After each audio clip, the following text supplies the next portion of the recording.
Howdy ESSM 406. In this lecture I want to explain to you what public goods are. Many environmental goods are public goods. What's a public good? Well, the simplest kind of public good that we can think of, the kind of paradigmatic example of a public good, is national defense. How is national defense a public good?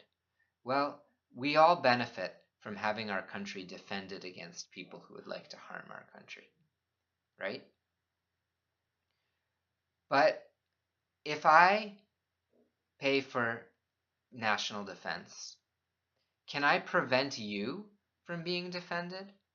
Let's say maybe our country is at risk of being invaded by some enemy. And I say, well, we need an army. I'm going to pay for an army, but because I paid for it, this army is only going to protect me from being defended, from being invaded. You guys who live in other parts of College Station, you don't live in my house. My army is not going to protect you. It's only going to protect me. That's obviously a little silly, right? The army has to protect everybody. So national defense is a public good because it's provided to everyone. But we all actually have an incentive to not pay for it. Because if I don't pay for national defense and everyone else pays for it, you're all suckers. I'm getting it for free because you can't exclude me from it. So the key idea in public goods is you can't exclude people from it. Well, what are other things that you can't exclude people from? Think about air. Can you exclude people from breathing the clean air? The air is clean? No, you can't exclude people. Everyone is going to get the benefit. You can't exclude people from. So that makes air a public good. Now, what's the market problem? I told you that this unit was going to be about market problems. And what's the market problem with air? What's the market problem with national defense? Well, if I can trick you all into paying for this stuff, and I can get it for free, that's pretty good for me. I still get the air, I still get defended, but I don't have to pay for it. That's just fantastic, right? So we all have an incentive to do that. We all have these very strong incentives to be free riders, to escape from having to pay for public goods. So that means that public goods tend to be underprovided by markets.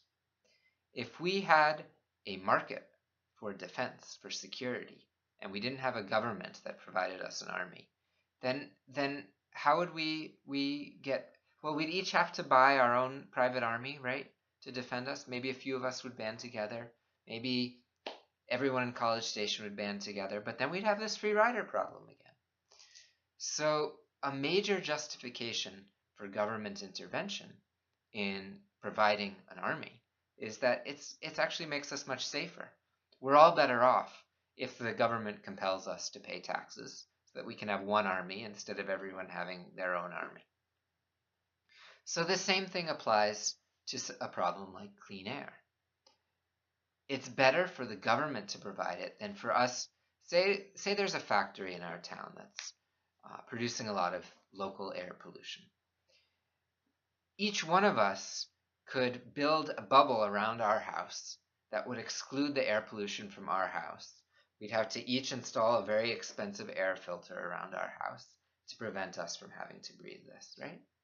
So that seems kind of expensive. But if we didn't have the government step in and compel us, then we might all end up in that situation because we wouldn't have a good way of coordinating each other to resist this pollution, this factory that was polluting our air. So public goods are a pretty common kind of environmental problem, but we'll have to distinguish them from what I'm going to talk about in the next lecture, which is common pool goods. Common pool goods are a little bit more complicated, and the readings, as well as these additional videos I'm providing links, will help explain to you how a common pool good is different from a public good.